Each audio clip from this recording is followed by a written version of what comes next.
Friends, ನಾವಿವತ್ತೊಂದು recipe ಮಾಡ್ತಾ ಇದೀವಿ. ಮುಕ್ಕಾಣಿ ಪೊಟ್ಟು ಅಂತ. ಅದಕ್ಕೆ ಬೇಕಾಗಿರುವ ಸಾಮಗ್ರಿಗಳು: 1 ಬಟ್ಲು ಮಾವಿನ ಹಣ್ಣು, 1 ಬಟ್ಲು ಬಾಳೆಹಣ್ಣು, 1 ಬಟ್ಲು ಹಲಸಿನ ಹಣ್ಣು, 3/4 ಗ್ಲಾಸು ಹಾಲು, ತುಪ್ಪದಲ್ಲಿ ಹುರಿದಿರುವ ರವೆ, 1 ಬಟ್ಲು ಸಕ್ಕರೆ, 1 ಬಟ್ಲು ತುರಿದಿರುವ ಕಾಯಿ, ರುಚಿಗೆ ತಕ್ಕಷ್ಟು ಏಲಕ್ಕಿ. ಮಾಡುವ ವಿಧಾನ: ಒಂದು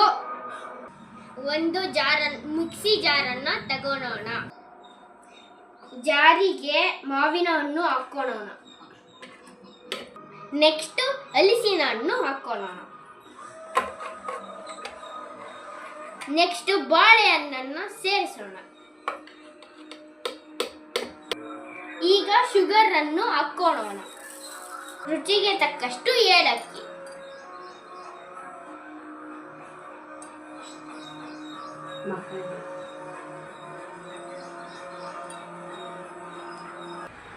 ಈಗ ಇದನ್ನ ರುಬ್ಕೊಳ್ಳೋಣ. ಈಗ ಮಿಕ್ಸಿ ಆಗಿರೋದೆಲ್ಲ ರೆಡಿ ಆಗಿದೆ. ಬಾಂಡಲಿನ ಹಚ್ಕೊಳ್ಳೋಣ.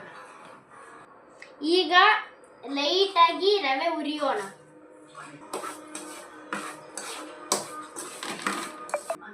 ಈಗ ಮಿಕ್ಸಿ ಮಾಡಿರೋದನ್ನ ರವೆ ಒಳಗೆ ಸೇರಿಸಿಕೊಳ್ಳೋಣ.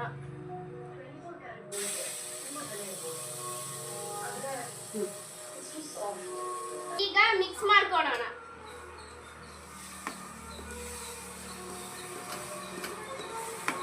ಈ ರೆಸಿಪಿಗೆ ಕಾಯಿ ತುರಿ ಹಾಕೋಣ.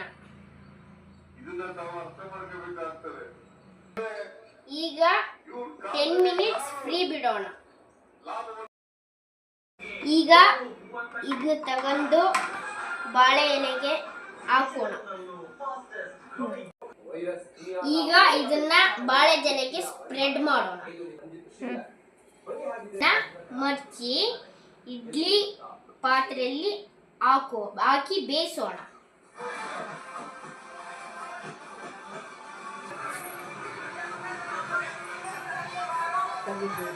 ಹೇಗಾಗಿದೆ ಟೇಸ್ಟ್ ನೋಡೋಣ ಬನ್ನಿ ಫ್ರೆಂಡ್ಸ್.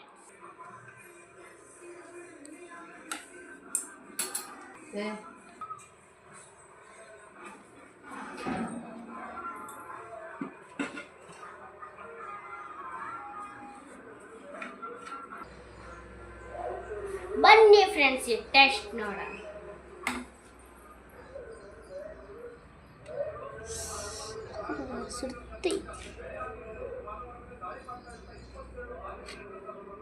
ವಾವ್, ಬನ್ನಿ ಮಾಡ್ಕೊಂಡು ತಿನ್ನಿ ಫ್ರೆಂಡ್ಸ್, ಚೆನ್ನಾಗಿದೆ. ಮಾಡ್ಕೊಂಡು ತಿನ್ನು, ಜಾಲಿ ಜಾಲಿ.